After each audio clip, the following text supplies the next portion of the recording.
नमस्कार, मैं हूं अमित और आप देख रहे हैं सच न्यूज चौक। मैं इस समय हूं वाराणसी में मोदी जी के सांसदीय क्षेत्र में। हमारे बीच जुड़े हैं सलमान जी।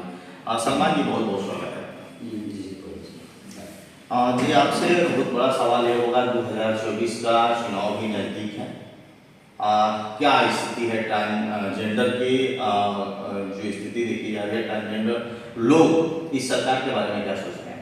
देखिए, सबसे पहला जो हमारा संविधान, जो मूल उद्देश्य, संविधान का जो उद्देश्य है, चुनाव आयोग की जो गाइडलाइंस है, उसके गाइडलाइंस का पालन करते हुए हम पूरे देश में ट्रांसजेंडर्स को वोटिंग्स करने के लिए हम लोगों ने जागरूक किया है कि आप मतदान दें। मगर ये नहीं कह सकते हम किसको चुन सकते हैं और हम किसको वोट देंगे, ये हम बिल्कुल नहीं कह सकते, किसी आधार पर नहीं कह सकते। जैसा कि अभी आपसे वार्ता हो रही थी, तो जो आरक्षण की जो आप बातें कह रहे थे सलमान जी, उसकी क्या राय है, उसके क्या तथ्य हैं, क्या दर्शकों से और इस सरकार को क्या संदेश देना चाहते हैं? देखिए, चुनाव आयोग तो सबसे पहला कि हम सबको बेवकूफ़ बना रही है। हम ट्रांसजेंडरों को बेवकूफ़ बनाएंगे, वो पढ़े लिखे नहीं होते, तो इससे लोग गोल गोल चक्कर घुमा रहे हैं। हमारे कितने किन्नरों ने भी पिटीशन डाल रखा है कि ना तो हमें कोई आरक्षण दिया जाता है, ना तो हमें कोई रिजर्वेशन दिया जाता, ना तो हमें कोई पार्टी टिकट देकर चुनाव लड़ाती है। तो सबसे बड़ा बात ये रहा। और जब हम कोई चुनाव लड़ते हैं तो पार्टी अपना पर्चा वापस भी नहीं लेती है, उनको शर्म भी नहीं आती है, वो भी हमारे खिलाफ खड़े हो जाते हैं। तो ऐसा देश में जो लोकतंत्र के हिसाब से ठीक है, वो खड़ा हो रहा है, कोई बात नहीं, मगर हाँ, हम खड़े हो रहे हैं, वहाँ पार्टियाँ क्यों खड़ी हो रही हैं? लेकिन कहीं ना कहीं सलमान जी, जैसा कि आपके द्वारा जो बताया जा रहा है, कई ऐसी पोस्ट देखी गई है। अभी आपने सोनम किन्नर को भी आपने देखा होगा, उनको भी कोई ना कोई पोस्ट दिया गया था।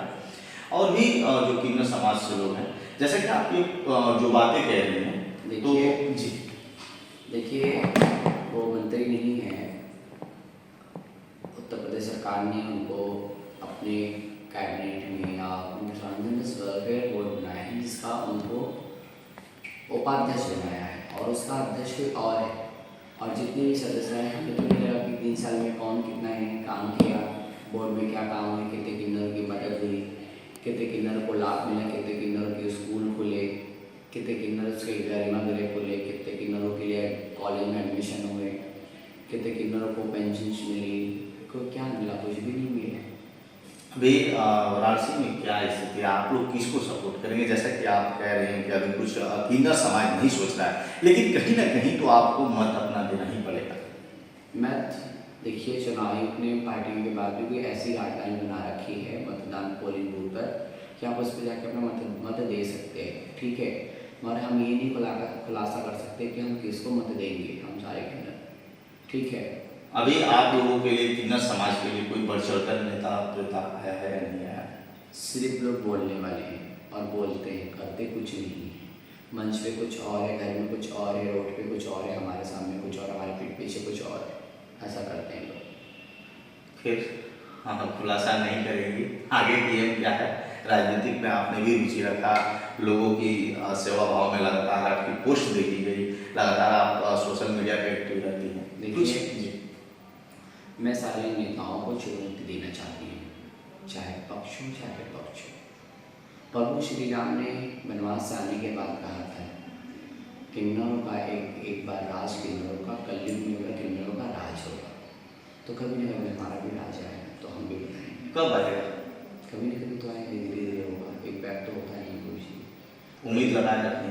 बिल्कुल उम्मीद पे कायम। से प्रभु श्री राम ने कह दिया तो फिर उसकी बातों को वैसे काट सकते हैं। बस उन्हीं की कहने पर और उनके आशीर्वाद के कहने पर हमारा किन्नर समाज अभी तक चल रहा है। किन्नर समाज अभी तक चुप बैठा है। आप लोगों में मीटिंग वगैरह की कोई टाइम टेबल या फिर आपस में वार्ता हो रही है या नहीं हो रही है? देखिए, जब कोई पार्टी अपनी मीटिंग में नहीं बताती, कुछ नहीं होता, तो हम क्यों अपनी प्राइवेसी बताएं कि हम क्या कर रहे हैं, क्या नहीं कर रहे हैं। सलमान जी, आपसे मिलने के बाद बहुत अच्छा लगा। मुझे आशा और उम्मीद है कि एक दिन किन्नरों का राज भी इस देश में आएगा, इस कलयुग में आएगा।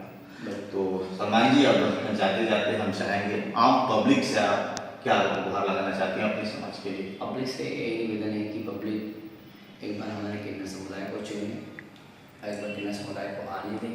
बार बार सबका मौका देखा है, एक बार नर और नारी को देख लिया है, एक बार अर्ध नारी को देख के देखिए कि क्या मिलता है।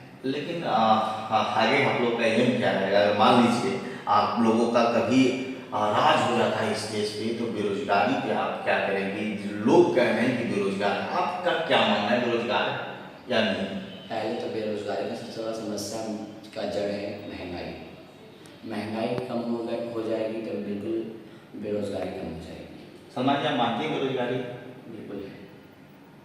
लेकिन लेकिन मोदी जी तो कह रहे हैं और योगी जी कह रहे हैं कि हम रोजगार दे रहे हैं, युवाओं को रोजगार दे रहे हैं। भाई 10 साल में देश बिक गया है, आने वाले 5 साल में और देश बिक जाएगा और भी महंगाई बढ़ जाएगी। आपका मानना है देश बिक रहा है? बिक गया। चलिए, ये थी सलमान जी और इनकी ये राय थी। मिलते हैं नेक्स्ट वीडियो में। ऐसी वीडियो देखने के लिए आप हमारे चैनल पे विजिट करें।